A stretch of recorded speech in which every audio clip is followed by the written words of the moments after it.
Hello everyone, कैसे हैं आप सब? होपफुली फाइन होंगे। मैं उम्मीद करता हूँ आज का दिन आपके लिए प्रॉफिटेबल गया होगा। तो एक और वीडियो लेकर हम आपके सामने प्रेजेंट हैं। इस वीडियो में क्या डिस्कस करने वाले हैं? इस वीडियो में ये डिस्कस करने वाले हैं कि अगले वीक ट्यूसडे को जब हमारा मार्केट ओपन होगा तो हम कैसे लॉजिकली अपने मार्केट को अप्रोच करें, क्या सपोर्ट होगा, क्या रेसिस्टेंस होगा, कहाँ पे हमें एंट्री करनी चाहिए और कहाँ पे हमें एग्जिट करना चाहिए। 1 मंडे को मार्केट बंद है, सो सीधे हम ट्यूसडे ओपन होंगे, तो इसलिए हम ट्यूसडे के लेवल्स इस वीडियो में डिस्कस करने वाले हैं। ठीक है, तो रोजाना की तरह जो हमारी प्रोसेस रहेगी वो 2 पार्ट में डिवाइडेड रहेगी। फर्स्ट पार्ट में हम लोग क्या करेंगे, ग्लोबल मार्केट का मूड या सेंटीमेंट जानने का ट्राई करेंगे, क्योंकि जो ग्लोबल मार्केट का मूड है या जो सेंटीमेंट है वो हमें ये बता सकता है कि हम कहाँ ओपन होने वाले हैं, हम गैप अप होने वाले हैं, गैप डाउन होने वाले हैं या फ्लैट ओपन होने वाले हैं। बट ऑब्वियस है, ओपन होने के बाद हम 3:30 बजे तक खुले रहते हैं, तो 3:30 बजे तक अगर हमें लॉजिकली एंड प्रॉफिटेबली ट्रेड करना है तो हमें लेवल्स की नॉलेज होनी चाहिए। इसलिए हम सेकंड स्टेप में लेवल्स पे डीप डाइव करेंगे और ये समझने का ट्राई करेंगे कि कैसे हम लॉजिकली ट्रेड कर पाए ट्यूसडे को। तो आइए स्टार्ट करते हैं। तो सबसे पहले ग्लोबल मार्केट का मूड देख लेते हैं।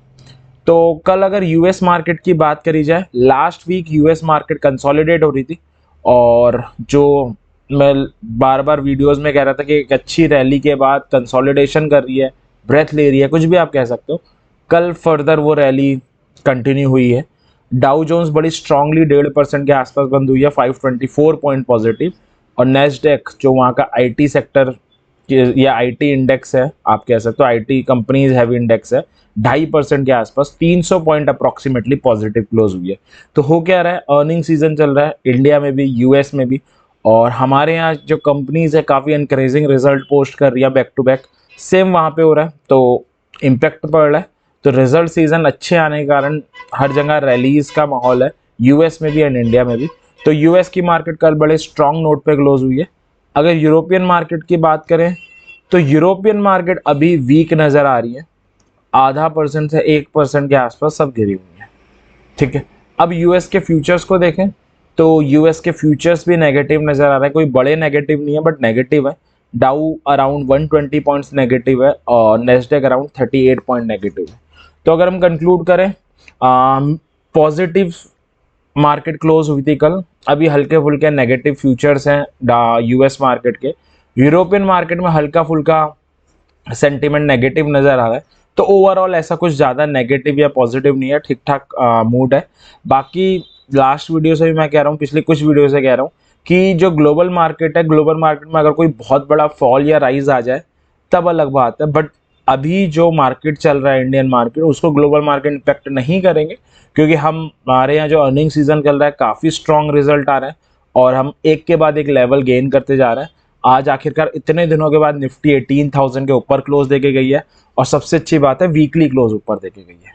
तो ओवरऑल सेंटीमेंट ठीक है।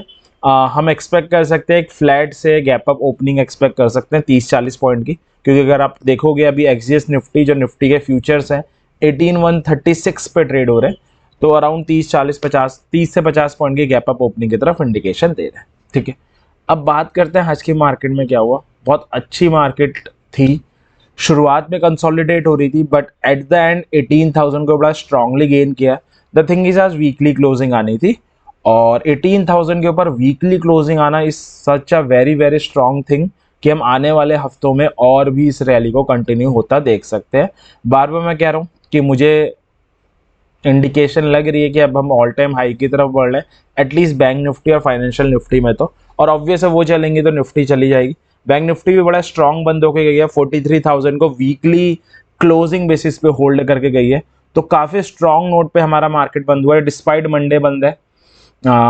तो 3 दिन लगातार मार्केट बंद है उसके बावजूद, और साथ में अगले हफ्ते फेड की मीटिंग भी आ रही है। इतनी सारी चीज़ें होने के बाद भी वीकली क्लोजिंग स्ट्रांग होना is a very very good indication. ठीक है, तो आज हमारा मार्केट बड़ा स्ट्रांग नोट पे क्लोज हुआ है। अगर एक ओवरऑल देखें कि क्या स्ट्रक्चर है, तो ओवरऑल निफ्टी ने 16,800 के आसपास से रैली लेनी स्टार्ट करी थी, 13 ईएमए गेन करते स्ट्रांगनेस आई थी, हल्का सा रिट्रेस हुई, 13 ईएमए पे सपोर्ट लिया, और जो रैली है वो दोबारा कंटिन्यू हो गई। आज 18,000 के ऊपर क्लोज देके गई है, जो एक बहुत बड़ा पॉजिटिव थिंग है। अब अगर आप देखें कि आज एंट्रीज कहाँ पे जनरेट हुई थी, तो ये 15 मिनट का चार्ट है। तो 15 मिनट के चार्ट में देख लेते हैं, आज 28 था, तो हम हल्का सा गैप अप ओपन हुए और उसके बाद प्रॉफिट बुकिंग आई 17,900 पे आए, 17,900 पे उसके बाद सस्टेन करने लग गए थे। 13 EMA का भी सपोर्ट आ रहा था, 39 EMA से 18,900 का जोन आ रहा था, इसके ऊपर सस्टेन कर रहे थे, तब हम कॉल बाय कर सकते थे। लास्ट वीडियो में हमने टारगेट 18,000 का दिया था जो आपको यहाँ अचीव हो जाता। तो एक एंट्री बनी थी सुबह और उसने पूरे टारगेट अचीव कर लिए, बस थोड़ा सा पेशेंस रखना था क्योंकि मार्केट धीरे धीरे धीरे धीरे निफ्टी ऊपर बढ़ रही थी और एट द एंड क्योंकि 18,000 के ऊपर क्लोजिंग मैनेज करनी थी तो काफी स्ट्रॉन्ग रैली आई है, काफी स्ट्रॉन्ग स्पाइक आई है कह सकते हैं, रैली तो गलत वर्ड होगा। तो एक ही एंट्री थी मॉर्निंग में जब 17,900 और 13 EMA पे कंसोलिडेशन हो रहा था, तब आप एंट्री ले सकते थे। तो ये निफ्टी का था। अब एक बार बैंक निफ्टी की तरफ चले। एज यूजुअली बैंक निफ्टी तो आउट परफॉर्म कर ही रही है। निफ्टी एक बार को 13 EMA पे रिट्रेस करने आई, बट ये तो वो भी नहीं आई। इसने फ्लैग बनाया था, हमने ये डिस्कस भी किया था। फ्लैग का इसने 4 दिन पहले ब्रेकआउट दिया था, यहाँ पे फ्लैग ब्रेक हुआ था, तो बता रहा था जो बोलिए रैली लेकर आया है वो दोबारा आ गया है, दोबारा उसने कम बैक कर लिया है और इस रैली को आगे लेके जाएगा और धीरे धीरे निफ्टी अपने ऑल टाइम हाई की तरफ मार्च कर रही है। ठीक है, तो ओवरऑल स्ट्रक्चर बुलिश है, कोई दिक्कत नहीं है। इंट्राडे की बात करें कि आज हम कहाँ पर ट्रेड कर सकते थे, उस पर अगर हम फोकस करें तो ये बैंक निफ्टी का चार्ट है। यहाँ पर बैंक निफ्टी 43,000 के ऊपर ओपन हुई थी बट सस्टेन नहीं कर पाई और तुरंत नीचे आ गई। उसके बाद 13 EMA को रेसिस्ट कर रही थी, 43,000 के नीचे कंसोलिडेट हो रही थी। ठीक है, तो यहाँ कहीं पे तो हमारी एंट्री बनी नहीं। एक एंट्री यहाँ बनी थी जब इसने 13 EMA गेन करके सस्टेन करना स्टार्ट कर दिया था, टारगेट छोटा होता 43,000 का। उसके बाद इसने 43,000 के ऊपर क्लोजिंग दी, सस्टेन किया, तब आप बाय कर सकते थे। 43,200 से 250 का जोन हमारा टारगेट था, वो यहाँ पे अचीव हो गया। तो 2 एंट्री थी, एक यहाँ पे थी और एक यहाँ पे थी। तो निफ्टी में एक एंट्री थी, उसने टारगेट अचीव कर दिया। बैंक निफ्टी में भी दोनों एंट्री ने अपने टारगेट्स अचीव किए। तो होपफुली अगर आप ऑप्शन बायर है तो आपके लिए एक अच्छा दिन गया होगा। ठीक है, अब हम चलते हैं लेवल्स की तरफ और ट्यूसडे के मार्केट की प्रिपरेशन कर लेते हैं। आज का मार्केट तो हो गया। तो सबसे पहले ये जो मैं लेवल्स बताने वाला हूँ स्पॉट के लेवल्स हैं, इंडेक्स के लेवल्स हैं। अगर इसमें एंट्री बनती है तो आप ट्रेड ले सकते हो फ्यूचर्स में, ऑप्शंस में भी ले सकते हो। ऑप्शंस में कौन सी लोगे, जस्ट आउट द मनी या उसके बाद वाली लोगे। ठीक है, just out the money call put दोनों में ले लोगे और जिसका डेल्टा नियर अबाउट 0.4 हो वो वाली आउट द मनी आप प्रीफर कर सकते हैं, वो mostly just out the money का हो जाता है। अगर कोई बिगनर ये वीडियो देख रहा है जिसे डेल्टा के बारे में नहीं पता, कोई प्रॉब्लम नहीं है, ऑलरेडी हम एक सिंप्लीफाइड एंड डिटेल वीडियो बना के अपने चैनल पे अपलोड कर चुके हैं, लिंक डिस्क्रिप्शन में आपको मिल जाना है, आप आराम से देख सकते हैं और समझ सकते हैं कि डेल्टा क्या है। अब लेवल्स पे आते हैं तो सपोर्ट है 17,741 से 17,750, 17,500। रेसिस्टेंस है 18,200 से 250, 18,500। 18,000 का भी मैंने क्रूशियल लेवल लिया क्योंकि सिर्फ एक वीक की क्लोजिंग ऊपर आई है, काफ़ी इंपॉर्टेंट लेवल है तो मैं क्रूशियल में रख रहा हूँ। अगर आप ऑप्शन सेलर हैं तो क्या करें, 18,500 के ऊपर वाली कॉल सेल कर सकते हैं, 17,500 के नीचे वाली पुट सेल कर सकते हैं क्योंकि फेड मीटिंग भी है तो थोड़ा सा इंपॉर्टेंट वीक की तरफ हम बढ़ रहे।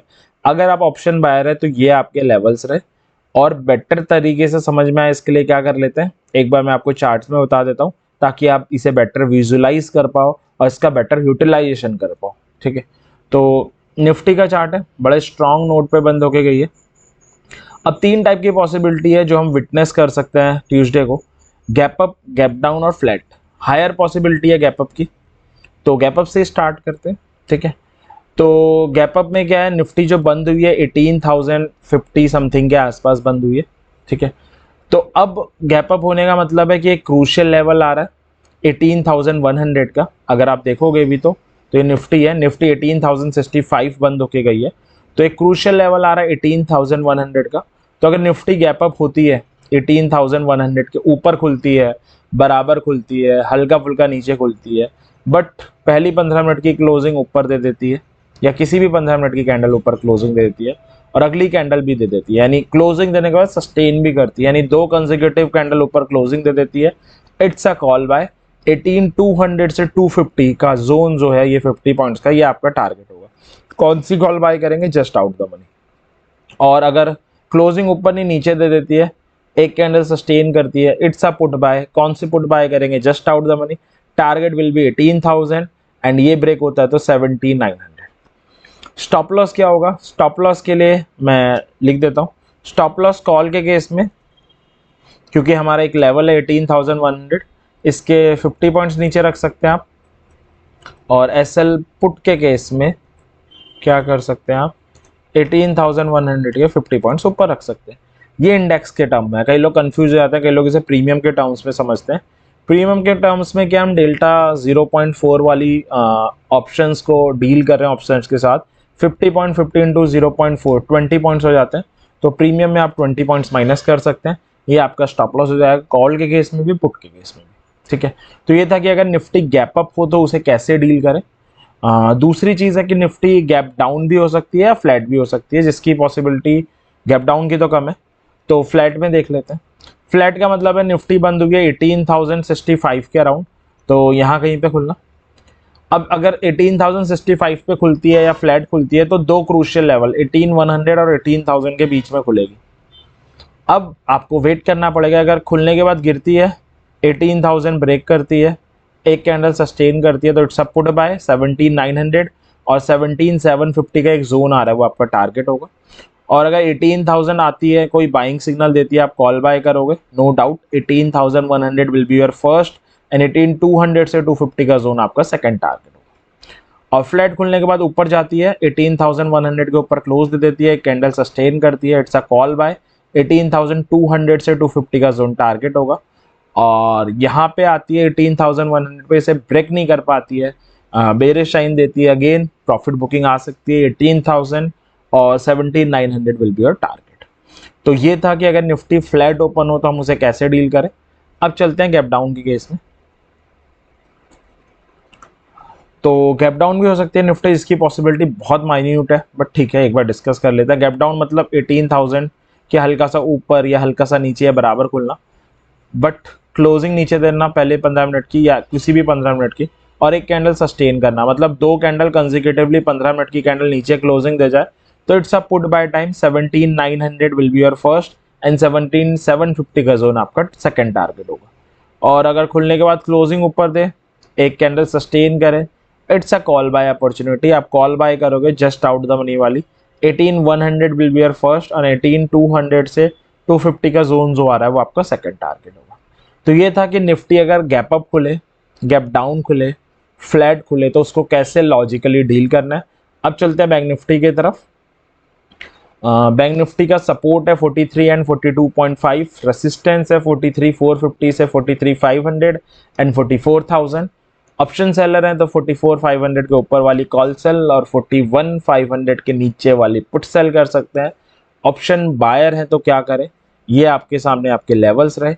एक बार मैं आपको चार्ट में बता देता हूँ ताकि आप बेटर विजुलाइज कर पाओ, बेटर इसका यूटिलाइजेशन कर पाओ।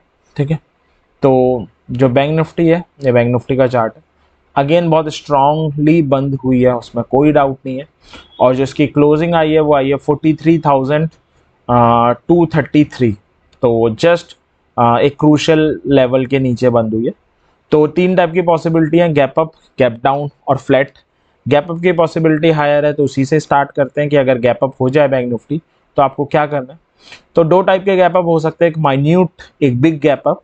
माइन्यूट गैप अप में एक लेवल आ रहा है 250 से 275 का, और बिग गैप अप के लिए एक लेवल आ रहा है 500 से 450 का।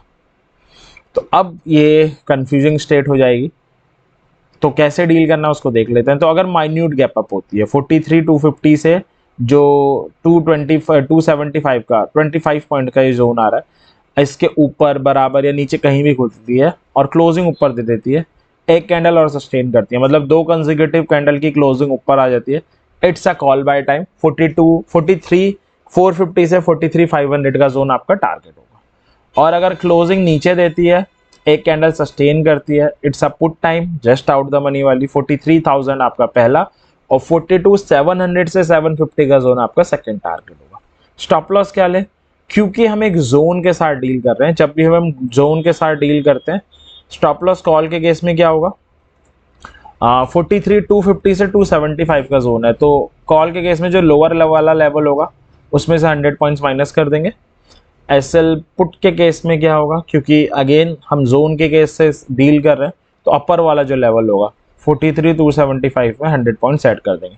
अगेन ये इंडेक्स के टर्म में कई लोग कंफ्यूज हो जाते हैं, प्रीमियम के टर्म में नहीं है, क्योंकि डेल्टा 4 के ऑप्शंस के साथ हम डील कर रहे हैं तो 100 इंटू 0.4 40 होता है, तो 40 पॉइंट्स नीचे आपका स्टॉप लॉस हो जाएगा कॉल और पुट दोनों के केस में। ठीक है, सेम ये था छोटा गैप अप। अगर बड़ा गैप अप होता है 450 से 500 के जोन के ऊपर क्लोजिंग देती है, एक कैंडल सस्टेन करती है, इट्स अ कॉल बाय। और अगर ऊपर क्लोजिंग नहीं देती है, क्लोजिंग नीचे देती है, एक कैंडल सस्टेन करती है, तो इट्स अ पुट बाय। तो ये था कि अगर बैंक निफ्टी गैप अप हो हमें उसे कैसे डील करें, कैसे उसे हैंडल करें। अब अगला केस है कि बैंक निफ्टी फ्लैट हो तो हम कैसे डील करें। तो बैंक निफ्टी की क्लोजिंग आई है 43,233, तो एक इंपॉर्टेंट 25 पॉइंट का जोन आ रहा है, इसके जस्ट नीचे क्लोज हुई है। तो अगर फ्लैट ओपन होती है तो आपको इंतजार करना पड़ेगा। अगर राइज होकर इस जोन को ब्रेक करती है, एक कैंडल सस्टेन करती है, it's a call buy opportunity. 43,450 से 43,500 का जोन आपका टारगेट होगा। और अगर क्लोजिंग नीचे देती है, एक कैंडल सस्टेन करती है, it's a put buy opportunity.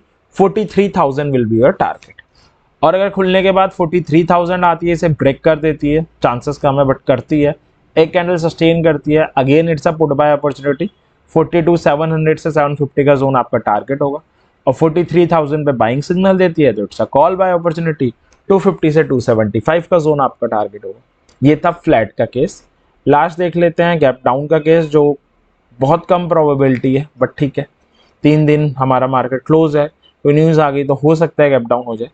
तो गैप डाउन के केस में क्या है, 43,000 का लेवल आ रहा है, इसके बराबर इक्वल हल्का सा नीचे कहीं भी खुले बट कैंडल की क्लोजिंग नीचे आ जाए, एक कैंडल और सस्टेन कर जाए, it's a put buy opportunity. 42,700 से 750 का जोन आपका टारगेट होगा। और अगर क्लोजिंग ऊपर आए, एक कैंडल सस्टेन और कर जाए, तो it's a call buy opportunity. 43,250 से 275 का जोन आपका टारगेट होगा। तो ये था कि बैंक निफ्टी गैप अप हो, गैप डाउन हो, फ्लैट ओपन हो तो उसे कैसे डील करें। तो मैं उम्मीद करता हूँ कि ये आपको क्लियर होगा, ये आपको लॉजिकल ट्रेडिंग करने में ट्यूसडे को हेल्प करेगा। अब प्रोसीड करते हैं फाइनेंशियल निफ्टी की तरफ। तो ये फाइनेंशियल निफ्टी का चार्ट है। ओवरऑल देखें तो फाइनेंशियल निफ्टी भी बहुत स्ट्रांगली बिहेव कर रही है। इसका तो ऑल टाइम हाई लगना बनता ही है, 19,500 का है, जो इस नहीं तो अगली एक्सपायरी आई जाएगा अगर फेड कोई सरप्राइज ना दे दे। बस एक फेड विलेन बन सकता है, बाकी ओवरऑल स्ट्रक्चर बहुत अच्छा है। 19,000 के ऊपर क्लोजिंग दे के गई थी, आज सस्टेन कर गई है, वीकली क्लोजिंग भी दे गई है। सपोर्ट है 19,000, 18,825 से 18,750 का जोन, रेसिस्टेंस 200 से 250 का और 19,500। अगर आप ऑप्शन सेलर है 19,400 के ऊपर वाली कॉल सेल कर सकते हैं, 18,850 की नीचे वाली पुट सेल कर सकते हैं, क्योंकि जब ट्यूसडे को हमारा मार्केट खुलेगा तो उस दिन फाइनेंशियल निफ्टी की एक्सपायरी होगी। अगर आप ऑप्शन बाय रहे हैं, ये आपके लेवल्स रहे, इससे आप फाइनेंशियल निफ्टी की एक्सपायरी वाले दिन डील कर सकते हैं। तो ये था ट्यूसडे के लिए मार्केट का एनालिसिस। मैं उम्मीद करता हूँ कि ये एनालिसिस ट्यूसडे को आपको लॉजिकल ट्रेड करने में हेल्प करेगा, निफ्टी, बैंक निफ्टी और फाइनेंशियल निफ्टी में, और एक और दिन प्रॉफिटेबल ट्रेडिंग करने में भी आपकी हेल्प करेगा। इसी विश के साथ इस वीडियो को एंड करेंगे। वीडियो पसंद आई हो लाइक ज़रूर करें, चैनल को सब्सक्राइब भी कर दें ताकि हम ऐसी और वीडियो लेकर आएँ तो आपको पता चलता रहे और हमें भी मोटिवेशन मिल सके। और इसी के साथ वीडियो एंड करेंगे। एक ज़रूरी बात कि जो ये एनालिसिस है, ये मेरी एनालिसिस है जो मैंने अपनी हार्ड एंड मनी के लिए करी है कि मैं ट्यूसडे ट्रेड करूंगा तो कैसे करूंगा। ऑब्वियस आप अपनी हार्ड एंड मनी लगा रहे हैं तो आपको अपनी एनालिसिस करने की ज़रूरत है। इस एनालिसिस से आप हेल्प ले सकते हैं, लेकिन अल्टीमेटली एनालिसिस आपकी होनी चाहिए, डिसीजन भी आपका होना चाहिए, प्रॉफिट भी आपका होना चाहिए, लॉस भी। तो अपनी एनालिसिस ज़रूर करें, लॉजिकली ट्रेड करें, be happy, be profitable, and करते हैं। थैंक यू वेरी मच इस वीडियो को देखने के लिए। Happy trading.